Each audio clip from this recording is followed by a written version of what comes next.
ഇന്ന് നമ്മൾ നല്ല ചൂടുള്ള ചോറിൻ്റെയൊക്കെ കൂടെ കഴിക്കാൻ വേണ്ടിയിട്ട് ഒരു അടിപൊളി തൈര് മുളക് കറിയാണ് കേട്ടോ ചെയ്യുന്നത്. ഇത് നമ്മൾ സാധാരണ ചെയ്യുന്ന മോര് കറി അല്ല കേട്ടോ, കുറച്ച് സ്പെഷ്യലായിട്ട് തന്നെയാണ് ചെയ്യുന്നത്.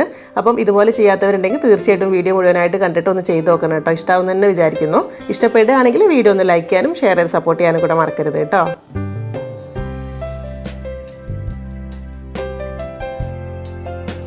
അപ്പോൾ ആദ്യം ഇതിലേക്കായിട്ട് ഒരു 8-10 അത്യാവശ്യം വലിയ പച്ചമുളകാണ് വേണ്ടത്. അതിൻ്റെ നടുഭാഗം കത്തി കൊണ്ട് ഇതുപോലെ ഒന്ന് വരഞ്ഞു കൊടുക്കുന്നുണ്ട് കേട്ടോ, ഒന്ന് കീറി കൊടുക്കുക. പിന്നെ നല്ല എരിവുള്ള മുളകാണെന്നുണ്ടെങ്കിൽ ഇത്രയ്ക്ക് എണ്ണ വേണ്ടി വരില്ല. അപ്പോൾ ഇതുപോലെ ആക്കിയിട്ടൊന്ന് മാറ്റി വെക്കാം. ഇനി ഒരു ചട്ടിയിലേക്ക് 1-2 ടേബിൾ സ്പൂൺ വെളിച്ചെണ്ണ ചൂടാകുമ്പോൾ ഇതിലേക്ക് കുറച്ച് കടുക് ഇട്ടിട്ടൊന്ന് പൊട്ടിച്ചെടുക്കുന്നുണ്ട്. കടുക് പൊട്ടി വരുന്ന സമയത്ത് കുറച്ച് ഉലുവ കൂടെ ചേർത്തിട്ടൊന്ന് പൊട്ടിച്ചെടുക്കുക. എന്നിട്ട് ഇതിലേക്ക് നമ്മളിപ്പോൾ വരഞ്ഞു വെച്ചിട്ടുള്ള ആ ഒരു പച്ചമുളക് ചേർത്തിട്ട് നല്ലോണം അങ്ങ് വഴറ്റിയെടുക്കണേ. ഈ സമയത്ത് തന്നെ കുറച്ച് ഉപ്പും ചേർത്ത് കൊടുക്കുക. പിന്നെ ഒരു ഇത്തിരി കറിവേപ്പിലയും കൂടെ ചേർത്തിട്ട് നല്ലോണം അങ്ങ് വഴറ്റിയെടുക്കുക കേട്ടോ. മുളകൊക്കെ നന്നായിട്ട് അങ്ങ് വാടി കിട്ടിക്കോട്ടെ.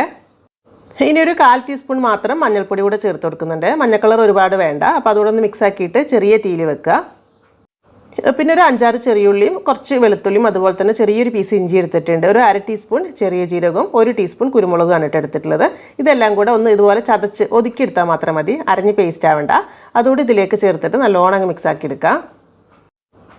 എന്നിട്ട് ഇതിൻ്റെ ഒരു പച്ചമണം മാറുന്നത് വരെ നല്ലോണം വറുത്തെടുക്കണം കേട്ടോ. എന്നാൽ തന്നെ നല്ല ടേസ്റ്റ് ഉണ്ടാവുള്ളൂ. ശരിക്കും നല്ലൊരു മണമായിരിക്കും കേട്ടോ ഈ ഒരു മിക്സ് ഇതിലേക്ക് അങ്ങ് ആയി വരുന്ന സമയത്ത്. ഇതുവരെ ചെയ്തിട്ടില്ലെങ്കിൽ എന്തായാലും ചെയ്ത് നോക്കണേ. പിന്നെ ഒരു 1-2 ടേബിൾ സ്പൂൺ മല്ലിയില ചെറുതായി മുറിച്ചതും ഒരു 2 നുള്ള് കായപ്പൊടിയും കൂടെ ചേർത്തിട്ട് ഒന്ന് മിക്സ് ആക്കി എടുക്കുന്നുണ്ട്. മല്ലിയിലയും അത്യാവശ്യം അങ്ങ് വഴന്ന് വന്നോട്ടെ കേട്ടോ.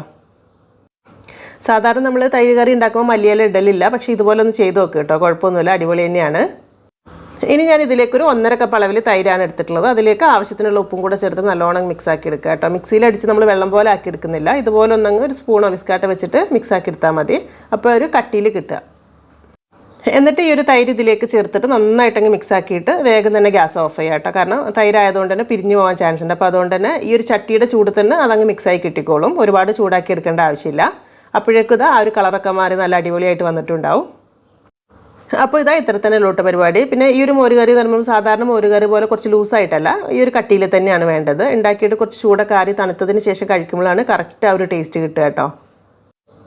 എന്നിട്ട് നല്ല ചൂടുള്ള ചോറിൻ്റെയൊക്കെ കൂടെയാണെങ്കിൽ ആ ഒരു മുളകൊക്കെ കൂട്ടി ഇങ്ങനെ ഞരടി കഴിക്കുന്ന സമയത്ത് അടിപൊളി ടേസ്റ്റ് തന്നെ ആയിരിക്കും കേട്ടോ. വേറെ ഒരു കറി ഇല്ലെങ്കിലും കുഴപ്പമില്ല. പിന്നെ എന്തെങ്കിലും തോരനോ അല്ലെങ്കിൽ മീൻ വറുത്തൊക്കെ ഉണ്ടെങ്കിൽ അടിപൊളി തന്നെയായിരിക്കും. പക്ഷേ ഇത് മാത്രമാണെങ്കിലും കുഴപ്പമില്ല.